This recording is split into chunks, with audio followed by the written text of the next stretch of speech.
Nous allons rentrer dans le vif du sujet pour parler d'éducation avec monsieur Matar Diop en tant qu'enseignant vacataire à la faculté des sciences et techniques au département de la biologie animale ñu am yéene nag waxtaan ak moom ci vulgarisation des résultats scientifiques loolu nag yow lañ ci àndal Thérèse naka nga def naka suba si baa yaa ngi ci jàmm. Ça va bien. Ça se passe bien. Action de grâce. Très bien ayca ñu waxtaanee ko vulgarisation des résultats scientifiques. Alors effectivement juste pour contextualiser le thème. On a vu que yàgg nañoo wax ay promotion des séries scientifiques boo xoolee politique dernièrement yu bëri dañuy gën a jëmal kanam lii di séries scientifiques yi yàgg nañoo wax aussi ni que université Cheikh Anta Diop bokk na ci meilleure université de l'Afrique de l'Ouest ou même mooy meilleure université de l'Afrique de l'Ouest et dernièrement on a eu aussi des profs yu nga xam ne dañ leen agrégé donc université Cheikh Anta Diop suñuy science et tout dañ koy promouvoir dans la chaîne internationale ñu bëri dañ koy wax da ngay xool Europe sax benn tubaab day ñëw def ay recherche ci ñun suñuy information yi mais on a vu que population bi kii wul recherche yi xam ko vous travaillez mais population bi mënul wax suñu scientifique yi lii nañu kii les recherches ne sont pas promues les découvertes également xamuñu ci dara loolu leen précision nga ci indi alors d'abord maa ngi leen di nuyu yéen ñëpp vraiment ci invitation bi déjà Thérèse merci beaucoup tu as déjà contextualisé le problème mooy population bi xamul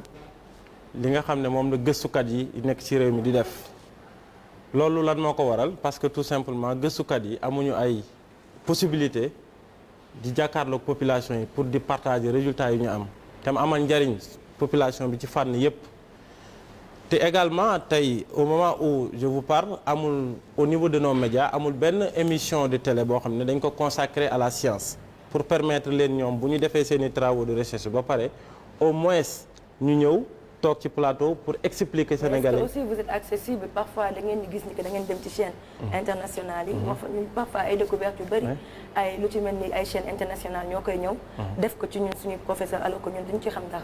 oui parce que chaîne yooyu ngay wax ñoom dañu am des profils scientifiques dafa am ay journalistes yoo xam ne dañuy bëgg fësal liggéeyu gëstukat yi ba tax na ñu ñëw ci suñu réew yi xam nañ ne Sénégal am nañu ay chercheurs yoo xam ne seen tour dem na fu ne ci àdduna bi je peux citer le cas du professeur Souleymane Mboup et ses équipes je peux citer également le cas du professeur Salimata Wade et ses équipes je peux citer également le cas du professeur Alphonse Sud et ses équipes et les différentes institutions de recherche qui sont au Sénégal Institut Pasteur yàggul dara yéen a ngi doon dégg Ebola am nañ ci taxawaay bu am solo waxuma le Sénégal rek mais au niveau de la sous-région boo jëlee IRD Institut de recherche pour le développement mi ngi def ay travaux yu am solo mais nit ñi xamuñu ko mais université Cheikh Anta Diop au moment où je vous parle tey jii nii j'ai un collègue Ndongo qui est en train de soutenir sa thèse de doctorat sur le coton lu amal njariñ sénégalais nit ñi war nañ xam résultat yi lan la samedi bi passé j'avais un autre collègue docteur Birane Dieng qui a soutenu ses travaux scientifiques sur la floriculture au Sénégal qui est une chaîne de valeur qui n'était pas encore valorisée il y avait même le directeur de l'horticulture qui était là-bas qui a dit à un certain moment mais au Sénégal il faut que les Sénégalais puissent en tout cas être informés de ce que nous sommes en train de faire man li ma assisté ay soutenance mënu ma la wax ñaata la. te yëpp c'est rangé dans les oubliettes. c'est rangé dans les oubliettes parce que tout simplement il y a pas benn cadre bu propice pour permettre scientifique yi ñu ñëw toog di wax. démb aussi nee nga ma l'insertion des diplômes scientifiques constitue également un sérieux problème. c'est un sérieux problème déjà wax nga ko sànq état bi au niveau du discours.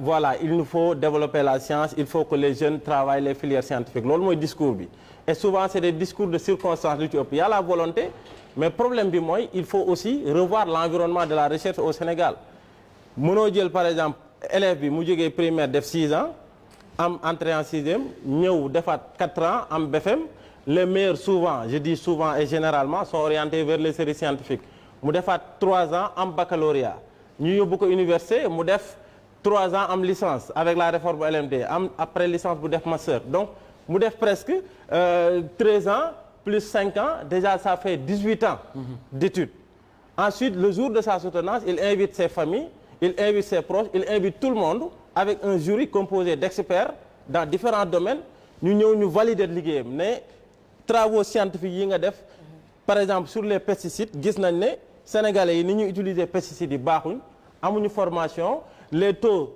mën na indi ay dangers au niveau de la santé sur pas mal de choses contaminer un peu les nappes phréatiques et autres ñu valider ko ensuite quelques jours après kooku toog këram amul fu mu dugg parce que tout simplement au Sénégal l'environnement n'est pas propice pour permettre aux scientifiques de s'épanouir dans ce qu'ils savent faire. alors tey boo doon natt seen cursus un peu. di ngeen jot ba jàng. ak seen fay.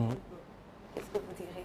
non déjà kuy fayeeku mooy am nga foo dugg bay jot salaire déjà le problème mooy au niveau du recrutement c'est un sérieux problème au Sénégal les scientifiques ont de sérieux problèmes pour être recrutés. Les docteurs. Les scientifiques, ça peut être de manière générale. C'est de manière générale, mais on a dit déjà en 2018, 82% des candidats au baccalauréat étaient des littéraires. Donc discours bi mooy qu'est-ce qu'il faut faire pour orienter les jeunes vers les séries scientifiques. Mais su fekkee le peu de scientifiques que nous avons au sommet n'arrive pas à trouver une insertion, le taux de recrutement est très faible, il y a des postes, le besoin est là. Les étudiants, il y a des effectifs qui sont très importants dans les universités. Il y a des docteurs qui depuis presque 10 ans sont dans le chômage. ñuy daw si ko ay cours supplémentaires gauche à droite. amuñu benn vraiment loo xam ne am na garantie. voilà pour ñu mën a. te pourtant ils ont eu le diplôme le plus élevé de l'enseignement supérieur, le doctorat. Donc il y a pas une cohérence entre le discours et également ce qu'on observe sur le terrain. Alors fu may jeexalee mooy yaa ngi naan vulgarisation valorisation yaa ngi wax également média. Mais yéen vous avez fait vos études am ngeen diplôme. ñoo ngi wax tout le temps entrepreneuriat mais leen yéen tamit lan ngeen mënal seen réew quand même pour man. boo leen xaar tout le temps ngeen ne média moo war a def lii. vous lan ngeen di def concrètement pour mën a développer tamit science bi quand même. Merci beaucoup Thérèse. Thérèse elle est très pertinente. parce que question bi nga posé. alors daf may permettre ma wax lan moo tax ma ñëw fii tey. Depuis presque 2013. Moi, en tant que scientifique, j'avais suivi à travers une émission de télé à la RTS, vous me permettez de citer. Bien sûr. Mais un scientifique était venu, il a dit, au niveau des plateaux télé, il y a le contenu scientifique manque. Man, en tant que scientifique, en tant que Sénégalais, en tant que citoyen, on a apporté sa pierre à l'édifice. Depuis lors, je n'ai cessé de prendre des initiatives pour la vulgarisation des travaux scientifiques. Là, vous parlez de vous, mais moi, je parle dans le sens comme xam nga yow ce cas. Dans le sens général. Voilà. De manière générale aussi. yaa ngi naan gisoo leen vulgarisation mais de manière générale yéen tamit parfois mooy loolu. non mais seen recherche yi thèse yi yëpp est-ce que tey am na solo. ci réew mi même bu ñu leen financé wul yéen war ngeen jóg pour voilà booster les choses. mais en fait recherche bi mi ngi def ay résultats. Je prends l'exemple du paludisme. Mais paludisme tey ñi koy xeex. am na ñuy liggéey ci yoo bi am na ñuy liggéey ci doomu jàngoro bi am na ñuy liggéey également ci nit ki sur le plan immunologique mais résultat yooyu mi ngi génn di éclairer la décision politique à travers le programme national de lutte contre le paludisme. Donc résultat yi mi ngi fi njëriñu scientifique yi mi ngi fi. Mais génnewuñ ko li tax génnewuñ ko moo tax avec la plateforme Parlons Science TV dont je suis le coordonnateur et d'autres jeunes qui sont dynamiques ñu ne il faut que vide bi ñu jéem ko combler. En faisant quoi? En travaillant à la promotion depuis 2015 sur les réseaux sociaux on fait et la communauté scientifique nous suit. Très bien. Voilà. Merci beaucoup monsieur Makhtar Diop, enseignant vacataire à la faculté des sciences et techniques au département de la biologie animale. ñu doon waxtaanee bien sûr vulgarisation des résultats scientifiques moom nga ñu indil ci mardi bi dans éducation très rapidement ma bàyyi ko mu def un mot de la fin avant may jox Lassana mu def commentaire. Merci beaucoup Nicolas. Appel bi ñuy lancé mooy ñi ngi ñaan daal en tout cas état bi mu mettre en place ay structures de valorisation yoo xam ne ñoo jël en charge vulgarisation des travaux scientifiques. Mais également télé yi. lu mel ne 2STV maa ngi leen di gërëm parce que yéen vous faites vraiment de la qualité. Donc on lance un appel solennel. Vraiment à votre groupe au moins qu'on ait une rubrique par semaine ou bien par 2 semaines. On fait venir des scientifiques qui vont partager leurs travaux avec les Sénégalais pour que le débat soit posé au niveau national. Je pense que loolu war na mën a nekk dans ce matin. Non, absolument. am fi chronique yow. Voilà.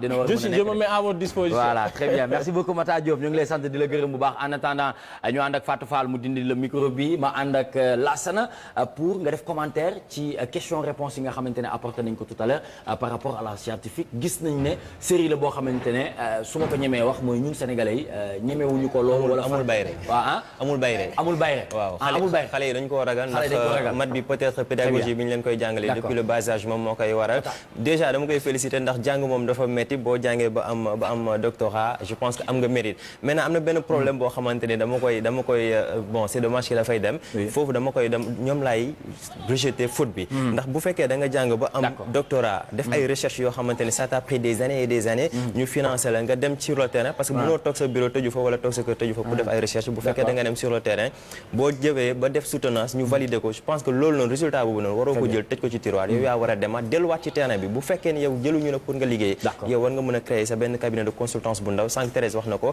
waroo rek xaar ñu la recruter pourquoi pas nga jëm a taxawal sa benn mbir dem delluwaat ci ñi nga xamante ni foofee nga defoon recherche bi wala leen résultat yi nga xamante ni jot nga ko def yow ci sa liggéey parce que loolu dina leen jariñ mais loolu boo ko defee ci benn localité defaat ko ci beneen bu ñu ci gisee jariñ yow di nga doon seen consultant et parce que bu ñu gisee ni lii nii nga xamante ne andee nga leen ko ci seen recherche mu ngi sukkali ñoom seen domaine mais naturellement dañ lay jël pour vraiment nga leen jox ay conseils di leen def ay consultance et tout donc je pense que waruñu rek toog saa yu ñu defee recherche bi tëj ko ci tiroir yi ñoom ñoo war a jug vulgariser ko ñoom ñoo war a jug dem fekk ji kilifa yi ñoom ñoo war a jug dem fekk ji ñi nga xamante ni moom la mbir mi soxal ki muy wax ni dafa liggéey ci wàllum coton tey jii nii Sénégal dafa tumranke mbirum industrie ci jëm ci wàllum textile bu fekkee tey jii nii dañoo jug ñoom ñëpp regroupé wu dem seet ñi nga xamante ne ñoom la ñu war a seeti jox leen ay solutions yu idoine je pense que quand même dinañ mën a sukkali benn domaine très bien mu nekk lu am solo en tout cas proposé nañu affaire boo xamante ne war nañu xool naka la ñuy def ba inclure ko dans ce matin c'est à nous mu di chronique boo xamante ne day jëm lépp ci wàllum science ndax ndaw ñi tamit même bu nekkee ñemewuñu ko bu ñu xoolee la jeune génération ñoom dafa mel ni ñeme nañ ko bëgg nañ ko loolu ndax ñoo ngi def di def ay recherche yu am solo